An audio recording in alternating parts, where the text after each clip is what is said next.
우리가 보통 종교개혁하면 마르틴 루터를 떠올리죠.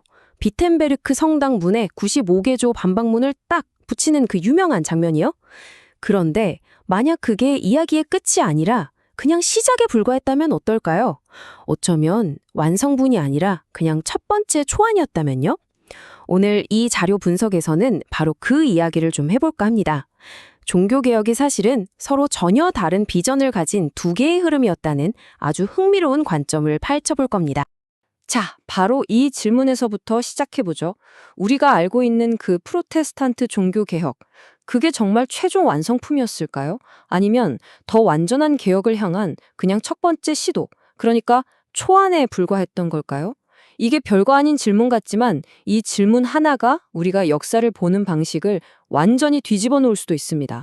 이렇게 도발적인 질문에 대한 답을 찾기 위해서 우리는 역사학자 보도 니샨의 연구를 한번 따라가 보려고 합니다. 그의 분석이 이 복잡한 논쟁의 핵심을 정말 정확하게 꿰뚫고 있거든요. 자, 그럼 니샨이 제시하는 첫 번째 핵심 개념부터 바로 들어가 보시죠. 네, 미샤는 말합니다. 종교개혁을 그냥 하나의 큰 사건으로 보면 안 된다고요. 사실상 이건 두 개의 종교개혁이었다는 겁니다. 첫 번째는 물론 루터가 시작했죠. 하지만 어딘가 미완성으로 남았고 다른 하나는 바로 그 뒤를 이어서 칼벤 같은 인물들이 제대로 완성시켜 보겠다고 나선 또 다른 개혁이었다는 거예요. 지금 보시는 이 문장이 바로 니샨 주장의 핵심입니다. 루터교는 로마 가톨릭의 요소를 너무 많이 유지했고 개혁을 충분히 이루지 못했다. 한마디로 루터의 개혁이 카톨릭의 전통이나 의식에서 완전히 벗어나지 못했다는 거죠. 뭐랄까, 불완전한 이별? 같은 거였다고 지적하는 겁니다. 그리고 바로 이 지점, 이 불완전함 때문에 두 번째 개혁의 필요성이 생겨났다는 거죠. 좋습니다. 그럼 먼저 루터의 개혁이 도대체 왜 미완의 과제로 여겨졌는지부터 한번 자세히 들여다보겠습니다. 니샨이 콕 집어서 지적한 문제의 핵심? 그게 뭘까요? 여기를 보시면 그 이유가 아주 명확하게 보입니다. 초기 루터교 예배를 들여다보면요. 제단을 그대로 사용하고 사제들이 화려한 복장을 입고 심지어 성상 같은 카톨릭적인 요소들이 여전히 많이 남아 있었어요. 위시안의 관점에서 보면 이게 그냥 전통을 좀 유지한 거지 수준이 아니었던 겁니다. 이건 개혁의 본질 자체를 흐리는 아주 심각한 문제였다는 거죠. 결국 이런 애매한 유사성 때문에 루터교랑 카톨릭의 경계가 뭐랄까 좀 흐릿해져 버린 거예요.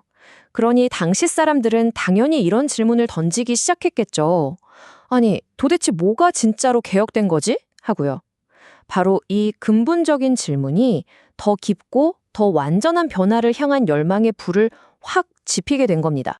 바로 그 지점에서, 그러니까 그 불만과 열망 속에서 제2의 종교개혁, 즉 우리가 아는 칼뱅주의가 등장하게 됩니다. 이건 루터가 남긴 미완의 과제에 대한 하나의 해답이었고 훨씬 더 철저한 개혁을 향한 강력한 움직임이었던 거죠. 자, 이 흐름을 한번 정리해 볼까요? 간단합니다. 1단계, 루터가 카톨릭으로부터의 분리를 시작합니다. 하지만 2단계, 그 안에 여전히 남은 카톨릭의 잔재에 대한 비판이 막 터져 나오죠.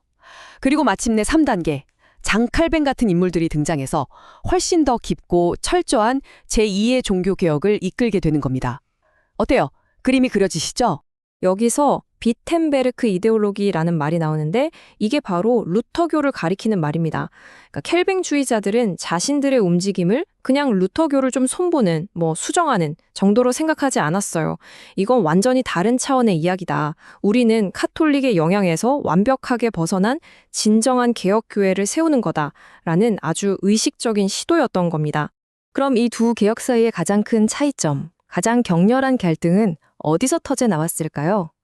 니샤는 주저없이 성만찬 논쟁을 그 핵심으로 꼽습니다. 이게 그냥 신학자들끼리의 어려운 논쟁이 아니었어요. 이건 말 그대로 두 개혁의 정체성을 가르는 돌아올 수 없는 다리 같은 거였습니다. 성만찬, 그러니까 성찬식에서 나누는 빵과 포도주에 정말로 그리스도가 존재하는가 하는 이 문제.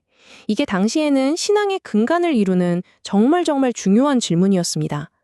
왜냐하면 이 질문에 어떻게 답하느냐에 따라서 교회의 본질 자체가 완전히 달라져 버렸거든요. 자, 이 표를 한번 보세요. 이게 모든 걸 정말 명확하게 보여줍니다. 이 부분이 진짜 흥미로운데요. 먼저 가톨릭은 화채설을 믿었죠. 빵과 포도주가 진짜로 그리스도의 살과 피로 변한다. 아주 직접적이죠. 그런데 루터교는 여기서 완전히 벗어나지 못했어요. 빵과 포도주 안에 함께 그리고 그 아래에 그리스도가 실제로 존재한다는 공제설을 주장했죠. 뭔가 좀 애매하죠? 하지만 칼뱅주의는 완전히 달랐습니다. 그들은 아니다. 그리스도는 영적으로만 임재하신다고 봤어요. 이게 바로 영적 임재설입니다. 이걸로 가톨릭은 물론이고 루터교와도 아주 뚜렷하게 선을 그어버린 거죠. 이 작은 차이 같지만 이게 바로 두 개혁을 가르는 결정적인 지점이었습니다. 자, 그럼 이런 생각이 드실 수 있어요. 알겠다. 그런데 16세기에 있었던 이런 신학 논쟁이 21세기를 사는 우리랑 도대체 무슨 상관이야? 라고요. 근데 이게 단순히 오래된 역사 이야기가 절대 아닙니다.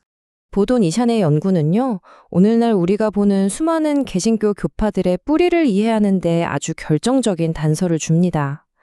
왜 어떤 교회는 비교적 화려하고 전통적인 의식을 유지하고 또 다른 어떤 교회는 극도로 단순한 예배 형식을 고집하는지 궁금하지 않으셨나요?